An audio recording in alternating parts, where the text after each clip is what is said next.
wind howled through the ruins of Port Arthur, Tasmania, carrying with it the faint echoes of long-forgotten cries. The moon hung low in the sky, casting eerie shadows on the old stone buildings. For years, tourists had flocked to this historic site, drawn by tales of its haunted past. But tonight was different. The gates creaked shut as the last group of visitors left the ancient prison in darkness. A lone figure stood at the edge of the dock, his breath visible in the cool night air. Jake, a curious teenager with a love for ghost stories, had lingered behind, eager to capture anything on his camera. He had heard the stories. Of course, everyone had. But he wanted proof, more than just tales passed down through generations. The silence was thick, almost suffocating, as Jake took cautious steps toward the old jail penitentiary. Suddenly, a cold chill swept through him, sending shivers down his spine. He turned, expecting to see anyone, but there was nothing, just the darkness and the cold.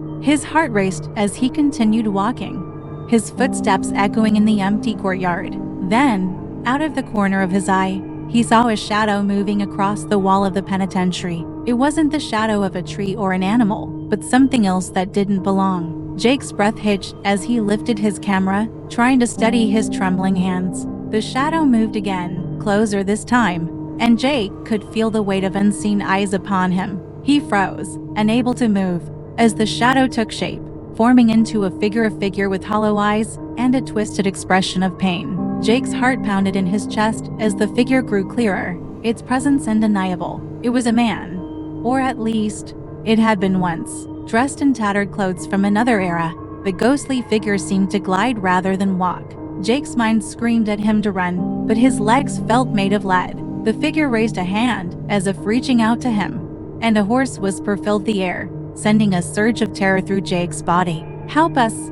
Free us!" The words were barely audible, but they echoed in Jake's mind louder than the pounding of his heart. His camera slipped from his grasp, falling to the ground with a dull thud. The ghostly figure's eyes locked onto his, and Jake felt a cold, icy grip around his heart. At that moment, he knew this was no ordinary ghost story. The shadows of Port Arthur were alive, and they were desperate for release. Just as suddenly as it appeared, the figure faded into the shadows, leaving Jake alone once more. The wind howled again, and the silence returned, but Jake could still feel the presence, watching him, waiting. He stumbled backwards, his breath coming in short, panicked gasps. With one final glance at the darkened ruins, Jake turned and fled, his heart racing with a terror he had never known before. But even as he ran, he knew one thing for sure: the shadows of Port Arthur would haunt him forever. Port Arthur was no ordinary place. Situated on the southern tip of Tasmania, it was once a thriving convict settlement, a place where the British sent their most hardened criminals. The remaining sprawling ruins were a stark reminder of a dark and brutal past. Though weathered and crumbling, the stone buildings still held the weight of countless stories of pain, suffering, and a desperate longing for freedom. Jake had always been fascinated by places like this. Ghost stories, haunted houses, abandoned buildings, they all drew him in like a moth to a flame. When his family planned their trip to Tasmania, he insisted on visiting Port Arthur. His parents agreed, though they weren't as keen on the idea as he was. They had heard the tales, too, stories of restless spirits and unexplained occurrences that made even the bravest visitors shiver with unease. The day they arrived, the sun shone brightly, and the site was bustling with tourists. Jake's parents marveled at the place's historical significance, reading every plaque and taking dozens of photos. But Jake was focused on something else. He could feel the weight of the past pressing down on him as he wandered through the old prison buildings. The air felt different here, heavy with the echoes of the past. Jake couldn't shake the feeling that he was being watched as he walked through the decaying corridors. His interest peaked even more when they reached the infamous separate prison, designed to break the minds of the convicts sent there. The cells were tiny, barely enough room to move, and the walls were thick, blocking any sound. In the center of each cell was a small, grated window, just big enough to let in a sliver of light. Jake could barely imagine the horrors that must have taken place within those walls, the isolation, the madness. As the tour guide spoke of the terrible conditions the prisoners endured, Jake's attention drifted to a darkened corner of the cell block. There, in the shadows, he thought he saw movement. It was just a flicker, something out of the corner of his eye, but it was enough to make his skin crawl. He squinted, trying to determine what it was, but whatever had been there was gone. Jake shook off the feeling, attributing it to his overactive imagination. But as the day wore on, the sense of unease only grew stronger. Whenever he turned a corner, he half expected to see something lurking in the shadows. The stories he had heard from the guide echoed in his mind, the ghostly apparitions visitors saw, the disembodied voices calling out in the night, and the strange cold spots that seemed to follow people around. Jake couldn't help but wonder if there was some truth to them. As evening approached, the crowds began to thin, and a stillness settled over the ruins. The golden light of sunset bathed the old buildings in a warm glow, but to Jake, it only made the shadows seem darker and more menacing. His parents suggested they head back to their hotel, but Jake hesitated. He wanted to stay a little longer and explore the site without the noise of other tourists. Reluctantly, they agreed, but with a warning not to stray too far. Jake watched as his parents walked back toward the entrance, their figures growing smaller in the distance. Now alone, he felt a strange mix of excitement and fear. He had been waiting for a chance to experience the haunted Port Arthur for himself. He pulled out his camera, determined to capture anything that would prove the stories were true. As he walked deeper into the ruins, the light faded, and the shadows lengthened. The once vibrant site now seemed deserted, the silence broken only by the occasional rustle of leaves or the distant call of a bird. Jake's footsteps echoed off the stone walls as he ventured further into the old penitentiary. The air grew colder, and that feeling of being watched returned more substantial this time. Jake's heart began to race as he approached the penitentiary building, one of the most notorious structures in Port Arthur. Here, the worst of the worst were kept under the harshest conditions imaginable. The building was partially collapsed, but enough of it remained to give a sense of its former grandeur and its sinister past. Jake paused at the entrance, looking up at the looming structure. The windows were like black holes, and the doorway seemed to beckon him in. Taking a deep breath, he stepped inside. The interior was dark, the fading light barely penetrating the deep shadows. The air was thick with the scent of damp stone and something old and musty. Jake felt a growing sense of dread as he moved through the building. He tried to push it aside, telling himself it was just the atmosphere of the place, but he couldn't shake the feeling that he wasn't alone. Every creak, every groan of the old building made his heart jump. His camera, clutched tightly in his hands, was his only comfort. And then, just as he reached the far end of the room, he heard it, a whisper so faint he almost thought he had imagined it.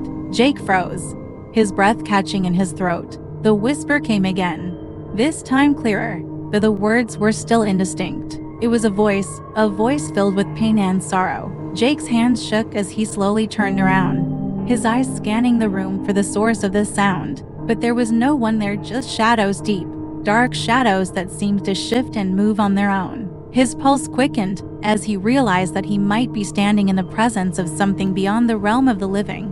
Suddenly, the whisper grew louder and more insistent, as if it were coming from all around him. Jake's fear surged as he took a step back, his mind racing. He needed to get out of there, but his feet felt rooted to the spot. The shadows seemed to close in, surrounding him, and for a moment, he thought he could see shapes within them, faces twisted in agony, hands reaching out, pleading. With a burst of adrenaline, Jake turned and ran, his footsteps echoing loudly in the empty building. He didn't stop until he was back outside, the cold night air hitting him like a splash of water. His heart pounded as he leaned against the stone wall, trying to catch his breath.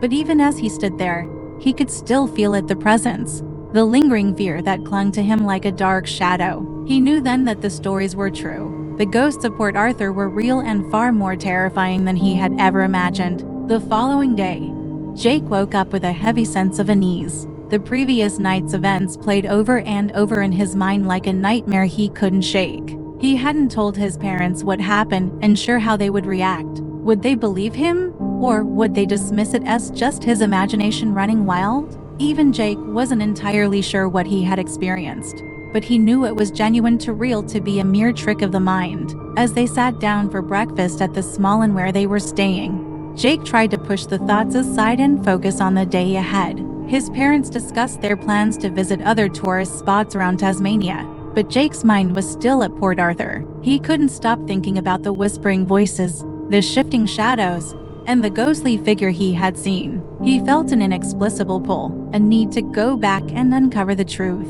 "Jake, are you okay?" his mother asked, noticing his distracted state. "Yeah, I'm fine," Jake replied quickly, forcing a smile. "Just didn't sleep well. That's all." His mother looked at him with concern but didn't press the issue.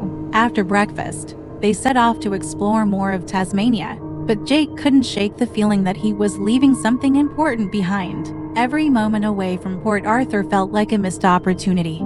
A step further from understanding what had happened to him, Jake had decided by the time they returned to the inn that evening, he needed to go back to Port Arthur alone. He needed answers. That night, as his parents settled in for the evening, Jake quietly slipped out of the inn, his camera in hand. He knew the way to Port Arthur well by now. It wasn't far, just a short drive through the quiet Tasmanian countryside. The full moon cast an eerie light over the landscape as Jake returned to the site. The closer he got, the more his heart raced. Part of him was terrified, but another part was filled with a burning curiosity. What had he seen?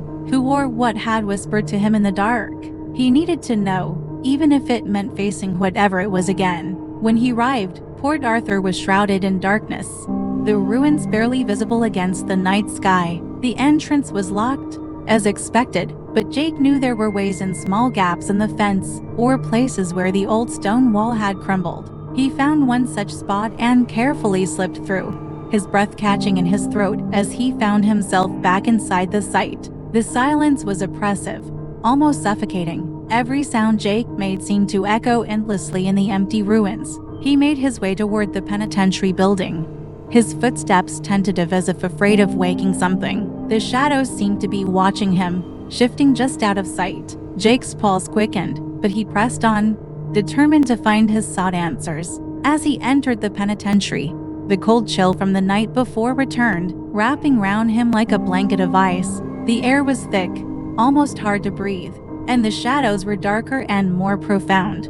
Jake hesitated at the threshold, his instincts screaming to turn back, but he pushed forward, his camera ready. He retraced his steps from the night before, moving slowly through the darkened halls. The same sense of dread settled over him, but it was more substantial and tangible this time. The walls seemed to close around him, the air growing colder with every step.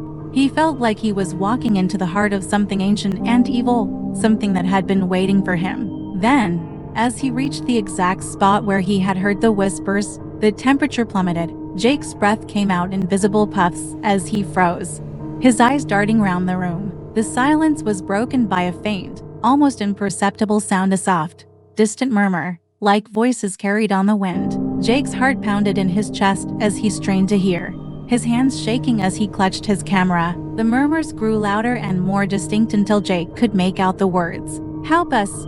Release us!"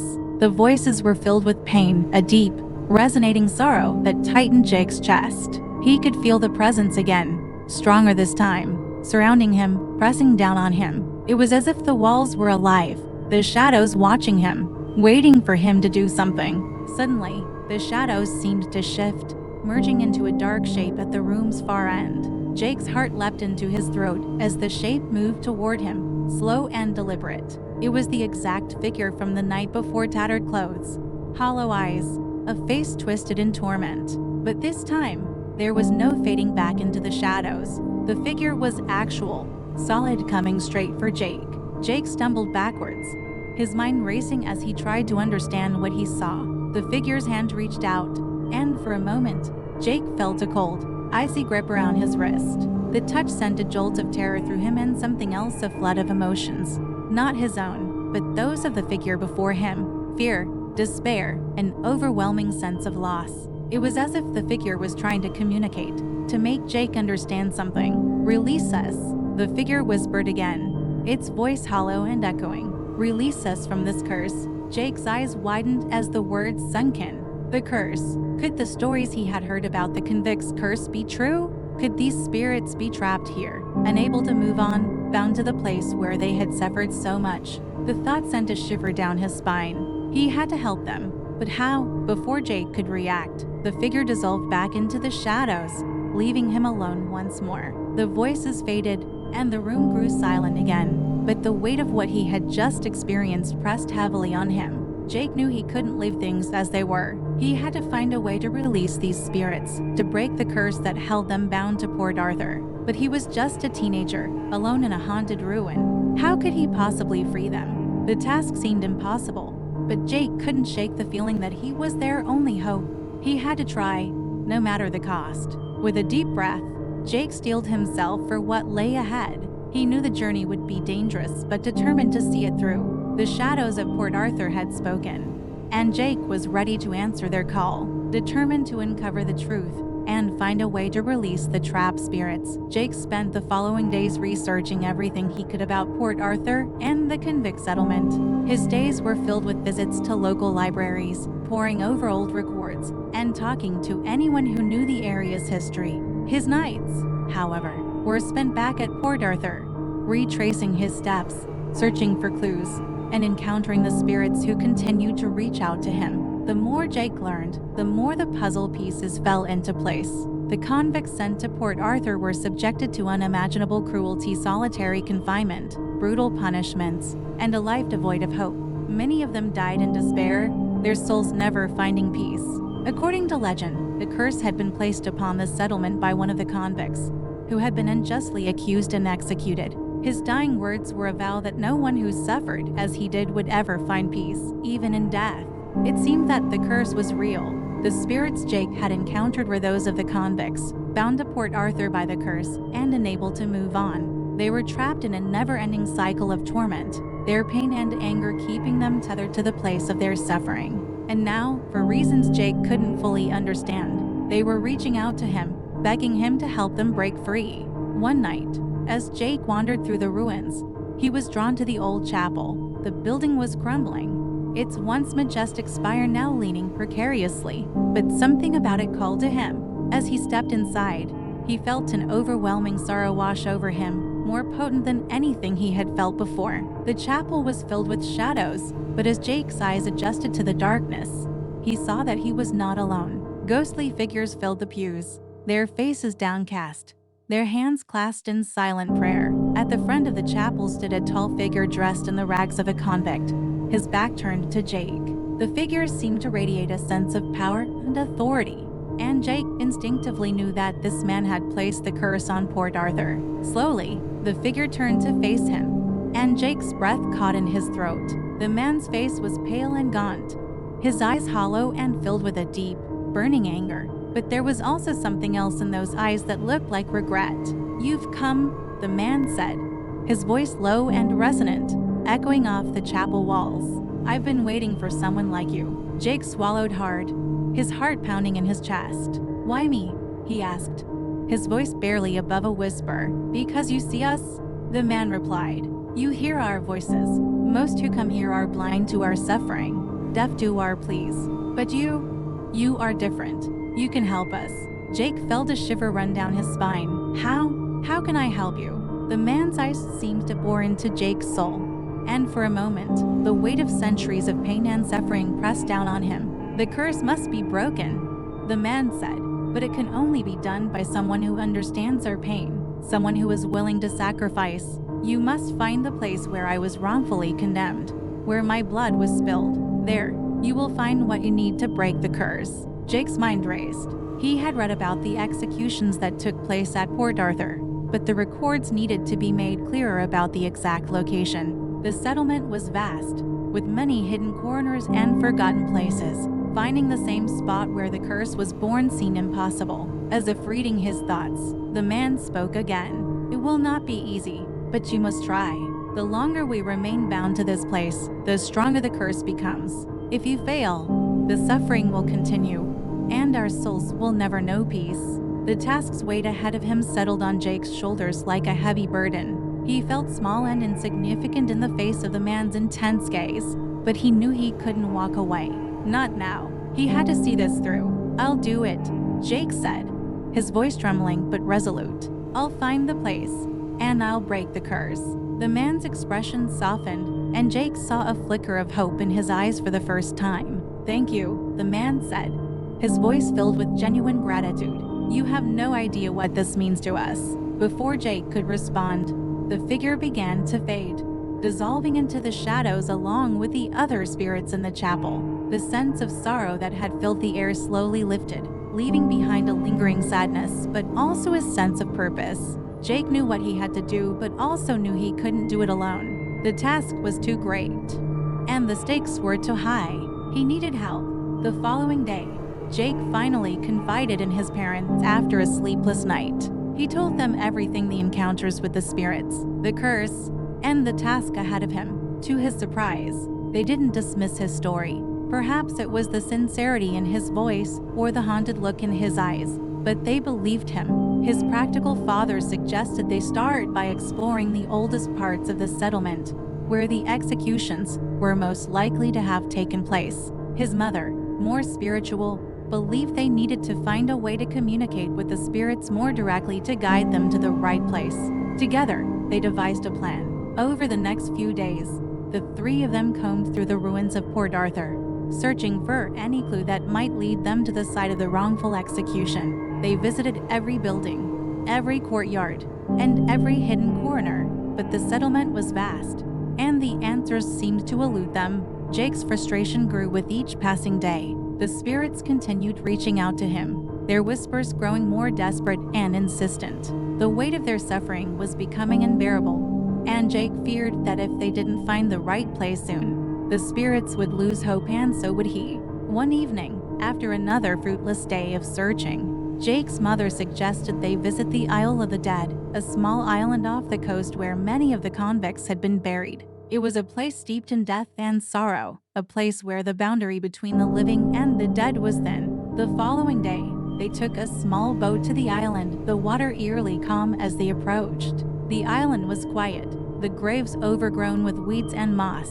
The air was thick with the scent of decay, and the atmosphere was oppressive, as if the ground was soaked with the pain and suffering of those buried there. Jake felt a familiar chill run down his spine as they walked among the graves. The spirits were here, too, their presence palpable. They moved among the graves like shadows, their voices low and mournful.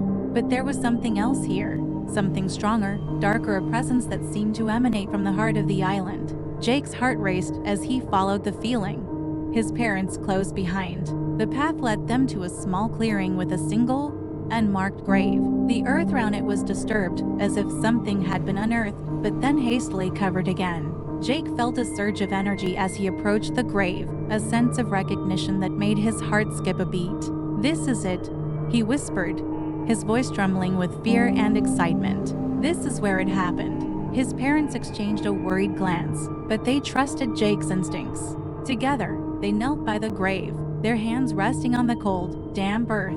Jake closed his eyes, focusing on his presence around him, the spirits watching, waiting.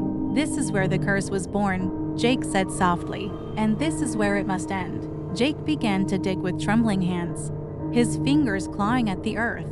His parents helped, their hands working together to unearth whatever lay beneath them. The ground was hard and unyielding, but they didn't stop, driven by a sense of urgency that none could explain. Finally, after hours, their hands struck something solid, an old, rusted box buried deep within the earth. Jake carefully lifted it out of the ground, his heart pounding in his chest. The box was heavy, its surface covered in dirt and grime but intact. With a deep breath, Jake pried the box open. Inside, he found a bundle of old, yellowed papers, documents, letters, and a single, small object wrapped in cloth. Jake carefully unwrapped the object, revealing a simple wooden cross, worn and weathered with age. When Jake touched the cross, a wave of emotion surged through him: anger, pain, sorrow, and finally, a deep sense of peace. The spirits around him seemed to grow still, their whispers fading into the background. The curse, it seemed, was tied to this cross, the very symbol of the man's wrongful execution. Jake knew what he had to do.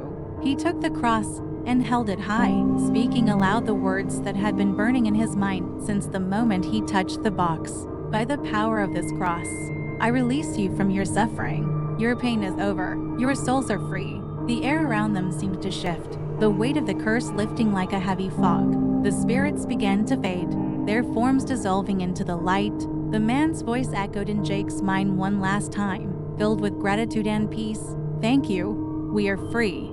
As the last spirits vanished, calm settled over the island. The curse was broken, and the spirits were finally at rest. Jake felt a deep sense of relief, but also a profound sadness. The journey had been long and complex, but it had also been a chance to connect with the past, to understand the pain and suffering of those who had come before. As Jake and his parents returned to the boat, the sun began to set, casting a warm, golden light over the island. The shadows of Port Arthur were no longer a source of fear, but a reminder of the power of understanding, compassion, and the ability to heal even the deepest wounds. The sun dipped below the horizon as Jake and his parents returned from the Isle of the Dead, casting long shadows across the ruins of Port Arthur. Despite the overwhelming sense of peace that had settled over them, Jake couldn't shake the feeling that something was still unfinished. The cross had been the key to breaking the curse, but deep inside, he knew that one final act remained. That night, as Jake lay in bed, sleep eluded him. His mind raced with thoughts of the spirits he had encountered and the man who had placed the curse on Port Arthur. The gratitude in the man's final words echoed in his mind, but so did a sense of lingering unrest. What was it that he still needed to do? Jake's answer came in the early morning hours as he drifted in and out of sleep. He dreamt of the man standing alone in the ruined chapel, his eyes filled with sadness. In the dream, the man spoke to Jake again, his voice filled with a quiet, resigned sorrow. "The cross freed our souls, but there is one last thing you must do," the man said. "My name must be restored, my story told. Only then can I truly rest in peace." Jake awoke with a start, the man's words ringing. He knew what he had to do. The spirits were free, but their story was still buried beneath layers of history and forgotten pain. Jake had to bring that story to light to ensure that the man's name and all the convicts who had suffered would be remembered. Jake spent the next day scouring the records he had collected during his research, looking for any mention of the man who had placed the curse. He searched through old documents, court records, and prisoner logs, determined to find the truth. But the man's name eluded him as if it had been erased from history, forgotten by time. As frustration began to set in, Jake had a revelation. The answer wasn't in the official records. It was in the personal stories, letters and diaries of those who had lived through the horrors of Port Arthur. The convicts' voices would hold the key to uncovering the man's identity. Returning to the library, Jake focused his search on the few remaining personal accounts of life at Port Arthur. Among the dusty, yellowed pages, he found fragments of stories, whispers of a man who had been wronged. The descriptions were vague, but they spoke of a convict who had been kind, who had helped others even in the darkest of times, a man who had been betrayed and justly condemned. Jake's heart raced as he pieced together the clues. The man was James McFarlane, a Scottish convict who had been transported to Port Arthur for a crime he hadn't committed. According to the letters Jake found, James had been a source of hope for the other convicts, always willing to lend a hand or offer a kind word. But his kindness had made him enemies, and in the end, a false accusation sealed his fate. James had been executed in secret, his name struck from the records, his story buried along with him. But the other convicts had remembered. In their letters and diaries, they spoke of him as a martyr, a man who a cruel system had wronged. In their writings, Jake finds the key to completing his task. Armed with this newfound knowledge, Jake returned to Port Arthur that evening, sensing the importance of what he was about to do. His parents accompanied him in silence. The ruins were bathed in the soft glow of the setting sun, casting an almost ethereal light over the ancient stones. The air was still, as if the whole settlement was holding its breath, waiting. Jake led his parents to the old chapel where he had first encountered James. As they stood in the center of the crumbling building, Jake took a deep breath and began to speak. He recounted the story of James McFarlane, the man who had been wronged and forgotten, whose name had been erased from history. He spoke of the kindness James had shown to others, of the injustice that had led to his death, and of the curse that had bound his soul to Port Arthur for so many years. As Jake spoke, the atmosphere in the chapel seemed to change. The air grew warmer, and the oppressive weight that had hung over the place for so long began to lift. It was as if the walls themselves were listening, absorbing the truth that had been hidden for so long. When Jake finished, he placed the wooden cross on the altar, symbolizing the man's suffering and his final redemption. James McFarlane, Jake said, his voice strong and clear. Your name is remembered. Your story is told. May you finally rest in peace. For a moment, there was silence. Then, slowly, the chapel began to fill with light, not the harsh, artificial light of the modern world, but a soft, golden glow that seemed to emanate from the very stones themselves. Jake's breath caught in his throat as he watched the light spread, filling every corner of the chapel and driving away the shadows that had lingered there for so long. And then, amid the light, Jake saw him, James McFarlane, standing at the altar, his face no longer twisted in torment but calm, serene. He looked at Jake with eyes full of gratitude, and Jake felt a wave of peace wash over him, more potent than anything he had ever known. Thank you, James said, his voice echoing in the stillness. Thank you for giving me back my name, my story. I am free now, and so are the others. We can finally move on. With those words, James began to fade, the light growing brighter as he did. The other spirits, too, appeared in the chapel, their faces no longer marked by pain but by peace. One by one, they turned to Jake, their expressions filled with gratitude, before they, too, faded into the light. As the last spirits disappeared, the light slowly dimmed, leaving the chapel bathed in the soft glow of twilight. The oppressive atmosphere once hung over Port Arthur was replaced by a deep sense of calm. The curse was broken, the spirits were free, and the shadows of Port Arthur had finally been laid to rest. Jake stood in the chapel for a long time, his parents by his side, absorbing the reality of what had just happened. He had done it. He freed Port Arthur's spirits and restored the name of a man who had been wronged. In doing so, he ensured that the story of James McFarlane would never be forgotten. As they left the chapel and walked back toward the entrance, the stars appeared in the sky, twinkling brightly above the ruins. The settlement that had once been a place of suffering and despair now felt peaceful, almost welcoming. Jake knew he had been a part of something extraordinary that would stay with him for the rest of his life.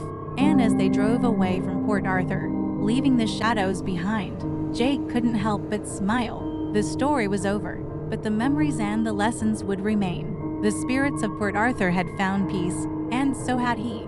Jake awoke with a profound sense of calm the morning after their final visit to Port Arthur. The heavy burden that had weighed on him since the first encounter with the spirits was gone, replaced by a quiet satisfaction. He had done what he set out to do, freed the souls trapped by the curse, restored the name of a man unjustly condemned, and brought peace to a place long haunted by its dark past. As Jake and his parents packed their bags and prepared to leave Tasmania, the past day's events felt almost surreal, like a distant dream. Yet, the experience had changed them all in ways they were only beginning to understand. Port Arthur, once just a historical site on a tourist map, had become a place of deep personal significance, a reminder of the resilience of the human spirit and the importance of remembering the past. On the drive to the airport, Jake gazed out the window, watching the landscape of Tasmania roll by. The memories of the spirits he had encountered lingered in his mind, not as frightening apparitions, but as souls who had found their way home. He knew that the story of James McFarlane and the others would stay with him forever, a testament to the power of compassion, truth, and the courage to face the unknown. Jake's parents were also quiet, lost in their thoughts. They had witnessed the extraordinary, something that defied explanation and brought them closer as a family. They now understood Jake's fascination with the past, with the stories that shaped the world around them. What had once seemed like a harmless curiosity had led them all on a journey that none would ever forget. As the plane took off, soaring above the clouds, Jake felt a sense of closure. The shadows of Port Arthur had been lifted, the curse broken, and the spirits set free. The fear and uncertainty that had once clouded his mind were gone, replaced by a newfound sense of purpose. He knew that this experience was just the beginning. There were other stories out there, other places where the past still lingered, waiting to be discovered and understood.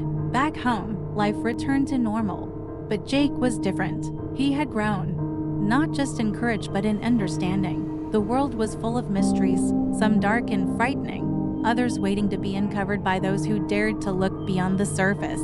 Jake was ready to continue his journey, knowing he had the strength to face whatever might come his way. The story of Port Arthur, of the convicts who had suffered and the spirits who had lingered, would always be a part of him. It was a story that needed to be told, a story that would now live on, not just in the history books but in the hearts of those who heard it. Jake knew he would share this story with others, ensuring that the shadows of Port Arthur were remembered not for the fear they once instilled, but for the peace that had finally been found. As he sat at his desk, writing down the final words of his account, Jake felt a deep sense of satisfaction. The story was complete, the journey over, but the memories would last a lifetime. With a final flourish of his pen, Jake signed his name, knowing that he had fulfilled his promise to the spirits of Port Arthur. And as he looked out at the setting sun, its warm glow filling his room with light, Jake smiled. The shadows had passed, the spirits were at rest, and the story would live on forever, etched in the annals of history and in the minds of those who dared to listen. If you've enjoyed this journey into the shadows of Port Arthur and the spirits who once haunted its halls, I invite you to share your own stories. Have you ever encountered something that sent chills down your spine? Or a place where the past still lingers, waiting to be discovered? Share your experiences in the comments below. And if you're hungry for more tales of the supernatural, check out our channel Phantom Stories. There's always another story waiting to be told, another mystery waiting to be uncovered. If you dare, join us and explore the darkest corners of the world where the spirits of the past still walk among us. Thank you for being a part of this journey. Until next time, stay curious and keep an eye on the shadows. You never know what might be lurking just out of sight.